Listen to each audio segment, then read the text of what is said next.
आज हम करेंगे first law of motion. First law of motion ये है, एक बंदा था, उसका नाम था न्यूटन। उसने क्या किया, उसने हमें एक थ्योरी पेश की। कहता है कि अगर एक चीज़ रुकी हुई है तो वो रुकी रहेगी, और अगर एक चीज़ चल रही है तो वो चलती जाएगी। ठीक है, क्या मतलब, अगर ये पेन एक जगह रुका हुआ है तो ये तब तक रुका रहेगा जब तक मैं इसको नहीं चलाऊँगा, या तो फिर एक चीज़ जा रही है वो जाती जाएगी जब तक कि उसको कोई चीज़ रोकेगी नहीं। लेकिन आप कहते हैं सर, जब हम अगर गाड़ियाँ बाइक चलाएं वो जाती नहीं जाती, मतलब हम उसको थोड़ी सी रेस दें वो एक टाइम आता है रुक जाती है। तो वो इस वजह से रुकती है क्योंकि हमारी दुनिया पे अर्थ के ऊपर फ्रिक्शन है। क्या होता है, हवा उसको लगती है, उसकी वजह से गाड़ी रुकती है। दूसरा क्या होता है, उसके टायर और रोड के दरमियान रगड़ होती है जिसकी वजह से हीट पैदा होती है और वो रुकती है। अगर ये चीज़ें ना हो तो गाड़ी जाती जाए, रुके ही ना, जैसे कि स्पेस में होता है। इसलिए इसकी डेफिनेशन क्या है, आप इधर से डेफिनेशन देख सकते हैं। कहता है a body continues it's state of rest में रहता है, और ऑफ मोशन, या फिर यूनिफॉर्म मोशन। देखिए यूनिफॉर्म मोशन एक ही स्पीड में, ये नहीं है 10 की स्पीड भी, 20 की भी, 30 की भी, 40 की बढ़ती नहीं रहती, एक ही स्पीड रहती है। अगर मैंने उसको 20 की स्पीड से छोड़ा है वो 20 की स्पीड से जाता रहेगा। इन अ स्ट्रेट लाइन, मुड़ेगा भी नहीं। Provided no net force act upon it, कहता है ये तभी होगा जब कोई भी फोर्स इसके ऊपर एक्ट नहीं कर रही होगी। तो क्या है, अ बॉडी कंटिन्यूस रहता है इन स्टेट ऑफ रेस्ट और मोशन। कौन सा motion, uniform motion, in a straight line provided no net force act upon it. कब होगा, जब कोई भी फोर्स उसके ऊपर नहीं लग रही होगी। अगर फोर्स लग रही होगी तो उसको रोक भी सकते हैं, चला भी सकते हैं। तो ये था हमारा फर्स्ट लॉ ऑफ मोशन। तो इसकी यहाँ पे हम एक छोटी सी एग्जांपल करते हैं। एक बुक जो टेबल के ऊपर पड़ी है, रिमेन्स एट रेस्ट रहती है, as no and no net force act upon it. ये आप छोटी सी इसकी एग्जाम्पल कर लें। उसके आगे देखें, ये उसने रिजल्टेंट फोर्स की डेफिनेशन दी है। रिजल्टेंट फोर्स कहता है सम फोर्स, कहता है net force is a resultant force of all the forces acting on a body. इसके बारे में भी आपको मैं बताऊंगा ये नेट फोर्स क्या होती है, लेकिन आज हम क्या कर रहे हैं, लॉज ऑफ मोशन कर रहे हैं। अब हम क्या करेंगे, फर्स्ट लॉ मैंने आपको बता दिया क्या है। अब मैं आपको क्या बताऊँगा, सेकेंड लॉ ऑफ मोशन। ये क्या होता है, सेकेंड लॉ ऑफ मोशन में हमें उसने क्या बताया। सबसे पहले ना आपको ये पता होना चाहिए, जब हम सामने सामने लिखें ना, उसके बीच में इस साइन को बोलते हैं डायरेक्टली प्रोपोर्शनल। क्या, डायरेक्टली प्रोपोर्शनल। और अगर इधर हो और इसके नीचे कुछ हो, मतलब 1 ओवर समथिंग हो, इस चीज़ को बोलेंगे इनवर्सली प्रोपोर्शनल। इसका क्या मतलब होता है, डायरेक्टली प्रोपोर्शनल का मतलब होता है अगर एक चीज़ बढ़ेगी उसकी वजह से दूसरी चीज़ बढ़ेगी। फॉर एग्जांपल, अगर मैं आपको कहूँ कि एक मैं चीज़ को फोर्स लगाऊंगा तो उसकी स्पीड या उसका एक्सेलरेशन बढ़ता रहेगा। ऐसे ही ना, देखिए अगर मैं इसको फोर्स लगाता रहूँगा तो उसकी स्पीड बढ़ती जाएगी। तो देखें ये दोनों आपस में इसका डायरेक्ट रिलेशन है। तो बीच में मैंने क्या लगाया, डायरेक्टली प्रोपोर्शनल। डायरेक्टली प्रोपोर्शनल में अगर F इंक्रीज तो A इंक्रीज, अगर F डिक्रीज तो A डिक्रीज। ठीक है, ये होता है डायरेक्टली प्रोपोर्शनल। अगर ऐसे होता है इनवर्सली प्रोपोर्शनल, देखें F और नीचे A होता, तो देखें अगर F बढ़ना था तो A ने कम होना था। ये इनवर्सली का रिलेशन है, एक चीज़ बढ़ती है तो दूसरी चीज़ कम हो जाती है, ये कम तो ये चीज़ बढ़ती है। ठीक है, तो ये था डायरेक्टली और इनवर्सली प्रोपोर्शनल। तो अब मैं आपको क्या बताने लगा, देखिए सेकंड लॉ ऑफ मोशन में उसने क्या कहा कि अगर मैं एक चीज़ को फोर्स लगाऊंगा तो वो चीज़ का एक्सेलरेशन बढ़ेगा। तो इसको मैं इंग्लिश में क्या कहूँ, force is directly proportional to acceleration, या acceleration is directly proportional to its force. और फोर्स लगाऊंगा तो कहाँ जाएगी, सेम डायरेक्शन में। अगर मैं इस पेन को सीधा फोर्स लगाऊंगा तो ये सीधा ही जाएगी, ये तो नहीं ना इधर इधर चले जाएगी। तो इसलिए जब मैं इसकी इंग्लिश में आपको बताऊंगा उसके अंदर ये बातें आएंगी। और हमने क्या देखा, एक्सेलरेशन इनवर्सली प्रोपोर्शनल है मैस के। क्या मतलब, देखो अगर बड़ा मैस होगा ना तो उसका एक्सेलरेशन कम हो जाएगा, मतलब मुझे उसको ज़्यादा फोर्स लगानी पड़ेगी बड़े मैस को मूव करने के लिए। तो क्या है, मैस एक्सेलरेशन अगर बड़ा है तो मैस क्या हो जाएगा, कम हो जाएगा। अगर मैं आपको कहूँ आपने छोटे से क्या कहते हैं खिलौने को मूव करना है, छोटे से खिलौने बाइक को मूव करना है, और मैं आपको कहूँ आपने बड़े बाइक को मूव करना है, तो क्या होगा, खिलौने को मूव करने खिलौना का मैस छोटा होगा तो अगर मैं खिलौने को 10 की फोर्स दूं और बाइक को 10 की फोर्स दूं तो खिलौना ज़्यादा दूर जाएगा, उसकी एक्सेलरेशन ज़्यादा होगी बनिस्बत बाइक के।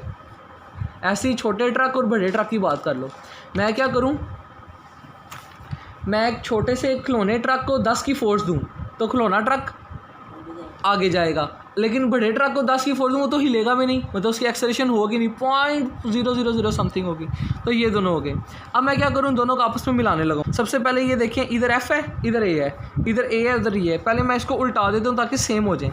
ए को इधर ले आता हूँ, डायरेक्टली पोजीशन को इधर ले आता हूँ, एफ को इधर ले आता हूँ, ताकि दोनों चीज़ें सेम आ जाए। एक ये इक्वेशन सेम आ जाए और एक ये इक्वेशन सेम आ जाए। सेम आ गई। अब दोनों को ना आपस में सीधा करके लिखने लगाऊँ। ए दोनों सेम है तो एक आ जाएगा। तो ये ऊपर था एफ और नीचे था m। तो इस तरह से क्या होगा, a is directly proportional to f over m। तो f को इधर ही रखो, m उधर जाके मल्टीप्लाई होकर क्या आ जाएगा m और a। तो f is directly proportional to m a। उसके बाद क्या है, जब डायरेक्टली प्रोपोर्शनल को जब भी हम इक्वल में चेंज करते हैं ना, साथ में कांस्टेंट आता है k, कांस्टेंट, ठीक है। तो ये जो कांस्टेंट है ये क्या होता है, ये कांस्टेंट प्रोपोर्शनैलिटी होता है। अगर मैं इस k को 1 रखूँ तो मेरे पास फार्मूला क्या बन जाएगा, F is equal to M A. तो फोर्स किसके बराबर होती है, जितना उसका मैस है और जितना उसका एक्सेलरेशन है। किसके साथ, ये लेकिन आप ये इसके साथ मल्टीप्लाई है 1 ओवर एम। इसको मैंने वैसे लिखा, इसको फ्लिप कर दिया, इधर ए इधर एफ आ गया।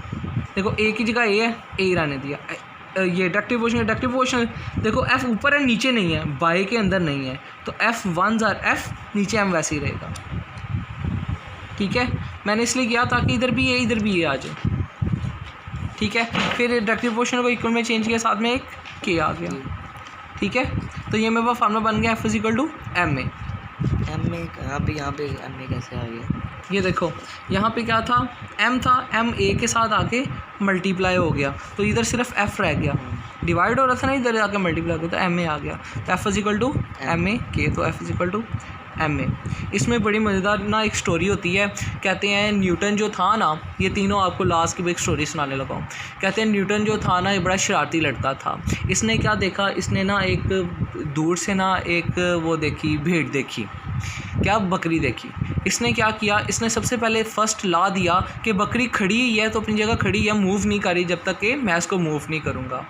फिर क्या हुआ, इसने क्या किया, बकरी के पास किया, इसने बकरी को जाके टांग मारी, तो बकरी ने आगे से क्या बोला, मैं, ठीक है। तो इसने सेकंड अपना ला क्या दे दिया, अगर मैं बकरी को छेड़ता हूँ वो क्या कहती है, मैं।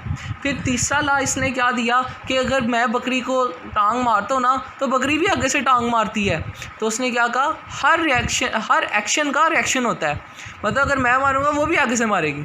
तो ये क्या है, उसने अपना तीसरा लॉ भी दे दिया। तो तीसरा लॉ क्या है, एक चीज़ अगर हम फोर्स लगाएंगे तो वो भी चीज़ आपस में फोर्स लगाएगी। मतलब जैसे हम बॉल मारते हैं दीवार को, तो दीवार भी फोर्स लगा के बॉल को वापस फेंकती है। तो ये उसका तीसरा लॉ था। लॉ है उसमें क्या है, to every action there is always an equal होता है लेकिन ऑपोजिट रिएक्शन होता है। वही बॉल को मैंने दीवार के साथ मारा, क्या हुआ, मैंने तो सीधा मारा था दीवार के साथ, तो दीवार ने रिएक्शन करके बॉल को वापस फेंक दिया उल्टे डायरेक्शन में। वैसे ही अगर मैं गन फायर करता हूँ तो बुलेट आगे जाती है, गन पीछे आती है। अगर मैं बैलून के अंदर हवा भर के छोड़ता हूँ तो वो जो हवा है बैलून की, हवा पीछे निकलती है, बैलून आगे जाता है, ठीक है। हम जो चलते हैं, हम क्या करते हैं, हम अपनी ये जो जूती से ये ज़मीन को पीछे धकेलते हैं जिसके से हम आगे जाते हैं, हम पीछे फोर्स लगाते हैं जिसके से आगे जाते हैं। उसमें भी टायर में भी ये होता है, टायर ज़मीन के साथ पीछे फोर्स लगा के आगे जा रहा होता है। तो क्या है, इस चीज़ में हम एक जगह पीछे फोर्स लगाते हैं, अगर बैलून है, हाँ ठीक है। तो अगर वहाँ से अगर बैलून है दोनों जगह से अगर हम हवा भरें, हाँ, ठीक है, तो फिर दोनों जगह से निकले, दोनों जगह से निकले तो बैलून अपनी जगह से हिलेगा ही नहीं, अपनी जगह भी रहेगा, क्योंकि ये वाली फोर्स और वो वाली फोर्स इक्वल होगी, जिसकी वजह से बैलून हिलेगा ही नहीं। साइड से करें, साइड से अगर हमने एक जगह से छोड़ी है तो जहाँ से हवा निकल रही होगी ना, बैलून उसके ऑपोजिट डायरेक्शन में जाएगा। आपने ये याद करनी है, देखिए ये भी मैंने आपको करवा दिया है। When a net force act upon a body, जब हम फोर्स लगाते हैं, it produces acceleration in the body. ये देखें, हम फोर्स लगाएंगे, फोर्स की वजह से एक्सेलरेशन पैदा हो जाएगी in the direction of the motion, ठीक है। उस डायरेक्शन में जहाँ पे मैंने फोर्स लगाई होगी, ये नहीं है कहीं और जाना शुरू हो जाएगी। आगे देखिए द मैग्नीट्यूड ऑफ एक्सेलरेशन, और उसका magnitude of acceleration directly proportional to the net force, उतना ही एक्सेलरेशन होगा जितनी नेट फोर्स है, डायरेक्टली प्रोपोर्शनल। देखो आप इसको ऐसे भी लिख सकते हो, acceleration is directly proportional to force. देखिए इधर उन्होंने सिर्फ वर्ड मैग्नीट्यूड का लगाया, the magnitude of acceleration is directly proportional to the force. और देखो acceleration inversely proportional to mass, इधर भी देखो on it and inversely proportional to its mass. देखो अगर आप ये दोनों कर लोगे ना, इधर से ऊपर लिख दोगे तो आपका आंसर ठीक होगा, MA। आपने सिर्फ यहाँ तक करना है, आगे मैं आपको इसका यूनिट ड्राइव करना ना सिखाऊंगा, ठीक है। ये बलून है, ठीक है, यहाँ से भी है, हमने बाहर है, यहाँ से बाहर आप छोड़ेंगे तो फिर कहाँ जाएगा? क्या कह रहे हैं आप? ये एक बैलून है, ये एक बैलून, इस तरह का एक बैलून है जी, ठीक है, स्क्वायर बैलून बना के। अब क्या करना है आपने? यहाँ से हमने इसको बाहर है, यहाँ से बाहर है, यहाँ से बाहर है, हाँ ठीक है। तो फिर कहाँ से फिर इसकी छोड़ेंगे तो फिर इसकी डायरेक्शन ना इस साइड पे ये टर्न हो जाएगा, क्योंकि आगे भी जा रहा है और यहाँ से टर्न भी। देखो इधर से हवा इधर फेंकेगा तो इस साइड पे जाएगा, ठीक है। तो इस तरह से हम मोशन अपना डिफाइन करते हैं। हम अपनी गाड़ी में भी जब चला रहे होते हैं ना, देखो टायर को हम इस तरह से करते हैं, तो टायर ऐसे ऐसे जा रहा होता है, मतलब इस तरह से रोड को पीछे फेंकता है और खुद गाड़ी को आगे करता है।